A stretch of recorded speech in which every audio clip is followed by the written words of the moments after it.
राजस्थान में चुनावी दौर चल रहा है। हर कोई पार्टी में या तो ज्वाइन हो रहा है या एक पार्टी को छोड़कर दूसरी पार्टी में अपनी सीट बुक करवा रहा है। नमस्कार, मैं हूं करण सिंह शेखावत और आप देख रहे हैं राजस्थान धड़कन न्यूज।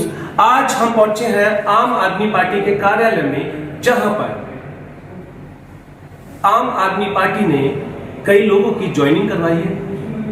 अपनी पार्टी में कई लोगों को नेता का पद भी दिया है। और आज हमारे साथ जो बैठे हैं लाल सिंह जी, इन्होंने आज आम आदमी पार्टी ज्वाइन करी है। हम इनसे जानेंगे कि आम आदमी पार्टी ज्वाइन करने के पीछे इनका मकसद क्या था, क्यों इन्होंने आम आदमी पार्टी ज्वाइन करी, क्या कारण था। सर नमस्कार। नमस्कार। तो सर मुझे ये बताइए, आज आपने आम आदमी पार्टी ज्वाइन करी, क्या आपके मन में एक विचार आ रहा है कि आपने कोई भी पॉलिटिक्स बैकग्राउंड ना होने के बावजूद भी आपने आज आम आदमी पार्टी ज्वाइन करी, क्या लग रहा है? मैं बैंक में रहते हुए भी सामाजिक सेवा में तो 20 साल से था। तो सैटरडे संडे एजुकेशन के लिए बहुत काम करता था। गुजरात में मैंने बहुत काम किया, राजस्थान में मैंने बहुत काम किया, कम्युनिटी के लिए, कैरियर गाइडेंस के लिए काम किया, हॉस्टल्स बनाए, गर्ल्स एजुकेशन के लिए काम किया। तो बार बार यही इच्छा होती थी कि मैं और ज़्यादा हमें काम करना है। तो कोई भी एक आप संस्था के साथ रहते हैं या संस्था फाउंड करते हैं तो एक लिमिटेड आप एक्टिविटी कर पाते हैं।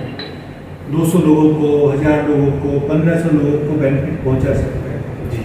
लेकिन जब आपको लगता है कि मुझे हजारों लोगों तक बेनिफिट पहुंचाना है, लाखों लोगों तक मुझे सर्विस करनी है, तो आपके लिए एक पॉलिटिकल प्लेटफॉर्म चाहिए।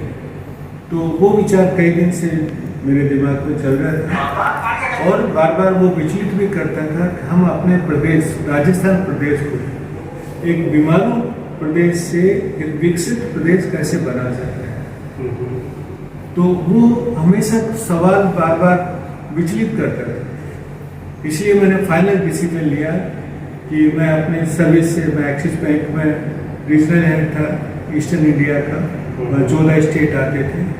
तो मैंने अपनी सर्विस से रिजाइन किया और बाकी की जिंदगी अपने प्रदेश को देने का ठाना। दूसरा यह आया कि मुझे कौन सा प्लेटफॉर्म सेलेक्ट करना चाहिए, तो मैंने आम आदमी का प्लेटफॉर्म सेलेक्ट किया, क्योंकि मुझे लगता है कि आम आदमी की जो बेसिक समस्या है, जैसे शिक्षा की समस्या है, हेल्थ की समस्या है, उनके ऊपर एक गोल ओरिएंटेड, रिजल्ट ओरिएंटेड काम किया है और अच्छा काम किया। इसलिए मैंने इस पार्टी को सेलेक्ट किया। जैसे कि आप बता रहे हैं कि सिर्फ एक समाज सेवा का पहले काम करते थे और बैंक में आप जॉब करते थे, उसके बाद आपको सिर्फ समाज की सेवा करने के लिए एक बड़ा प्लेटफॉर्म चाहिए था, जिसके लिए आप आम आदमी पार्टी में ज्वाइन हुए। सर मैं जानना चाहूँगा, आम आदमी पार्टी ही क्यों? बीजेपी का एक RSS भी चलता है और कांग्रेस भी आजकल अच्छे अपने रुतबे में चल रही है, जैसे कि अभी कर्नाटक का उसने चुनाव जीता है। कहीं ना कहीं तो इन पार्टियों में भी तो पावर होगी जो आपकी सोशल मीडिया के लिए, जो आपकी सोशल एक्टिविटी है उसके लिए आपको मदद कर सकती है। आम आदमी पार्टी ही क्यों? हाँ, मुझे कोई पावर नहीं चाहिए थी, मुझे कोई पब्लिसिटी नहीं चाहिए या मुझे कोई पद नहीं चाहिए। मेरा तो ये था कि हम लोग एक जो हमारे राजस्थान वासी हैं उनके लिए मैं कैसे काम कर सकता हूँ, जहाँ पे काम करने की एक आज़ादी है, जहाँ पे आपको खुद को कुछ प्रोजेक्ट बना के उसको आगे इम्प्लीमेंट करना है।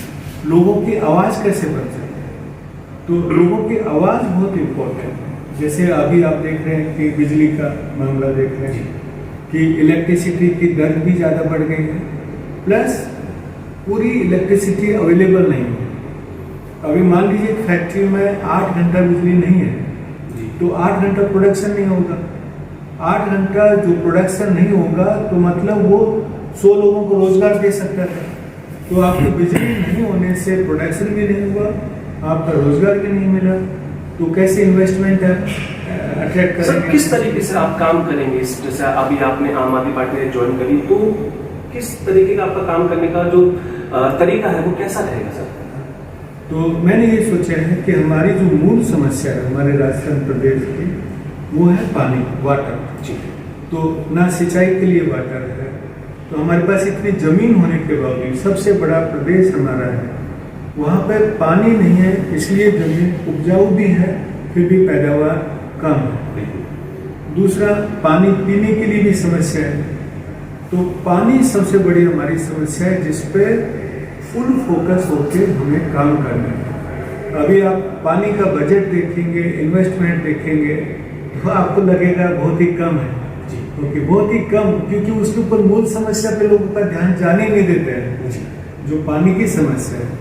दूसरा, बिजली की जो मेन समस्या है उस पर लोगों का ध्यान ही नहीं जाने देते हैं। शिक्षा की समस्या, जैसे गर्ल्स एजुकेशन, आप देखिए पूरे भारत में ये बहुत ही मतलब आपको दिल को भी, आपके दिल को भी बहुत ही पेनफुल होगा कि हमारी जो बच्चे हैं पूरे भारत में सबसे कम गर्ल्स एजुकेशन हमारी है, सबसे कम गर्ल्स एजुकेशन हमारी है।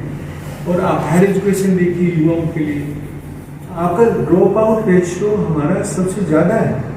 आप 10वीं 11वीं पास कर करके पढ़ाई छोड़ रहे हैं, कहीं कॉलेज नहीं है, कॉलेज है तो खाली 1 या 2 सब्जेक्ट की कॉलेज है, नाम मात्र की कॉलेज है।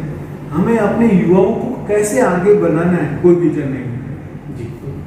तो इनके ऊपर कौन सोचेगा, कौन विचार करेगा इनके ऊपर कि हमें यूथ को कहाँ लेके जाना है। तो इसीलिए मेरा ये है कि नहीं, यूथ के ऊपर काम करना है, शिक्षा के ऊपर काम करना है, स्वास्थ्य के ऊपर काम करना है। एक समस्या एफिशिएंट एडमिनिस्ट्रेशन की आती है कि हमारे जो बेनिफिट्स है, अभी आप देखिए बहुत सारे आपको आंकड़े नहीं मिलेंगे जिसके ऊपर योजना बनाई जाए। ओके, मैं कहूँ कि कितने लोग हर महीने बेरोजगार होते हैं और कितने को आपने रोजगार दिया, आपको कोई आंकड़ा नहीं मिलेगा। ठीक है, कितनी गरीबी कल थी और 1 महीने के बाद कितनी गरीबी हटी और कितनी गरीबी कम हुई, कोई आंकड़ा नहीं मिलेगा। तो कोई आधार नहीं है जिसके ऊपर हम लोग कह सकते हैं कि हमने योजना बना रहे हैं।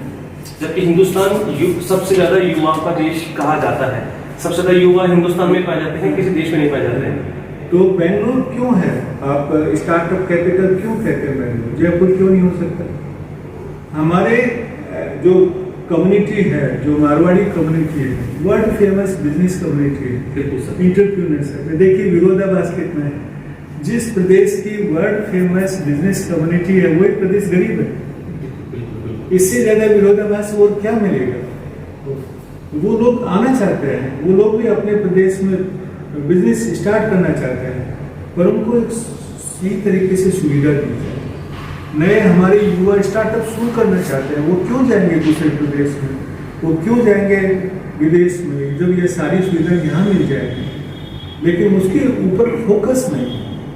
बाकी जितना अभी आप देखिए, अगर न्यूज चैनल आप देख रहे हैं, कितना टाइम उनका इन्वेस्ट होता है जिससे कुछ आम आदमी का भला नहीं होता। इतना टाइम इन्वेस्ट करते हैं, कोई भी इंटरव्यू देखिए, इतना टाइम वो इन्वेस्ट करता है, उसमें भलाई के 2 बात आपको नहीं मिलेगी। वो ऐसा है, वो ऐसा है, फलाना ऐसा है, दिख रहा है ऐसा है। तो व्यक्तिनिष्ठ क्यों हो रहे हैं हम लोग?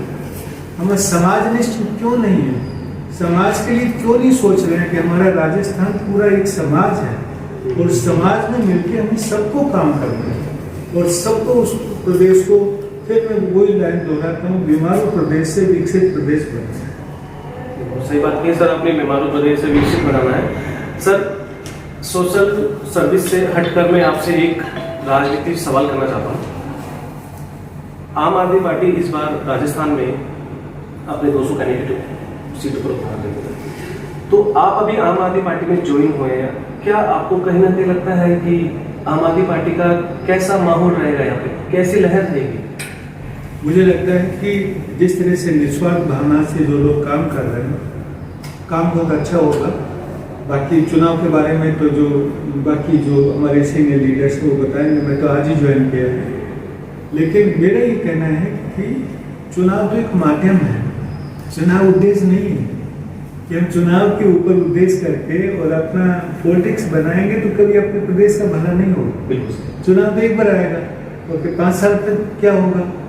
हम तो अपना विजन ऐसा रखेंगे जो हर दिन काम कर सके, हर दूसरे दिन काम कर सके, तीसरे दिन काम कर सके, समस्या चुनाव के साथ खत्म नहीं होती, समस्या तो एवरीडे रहेगी।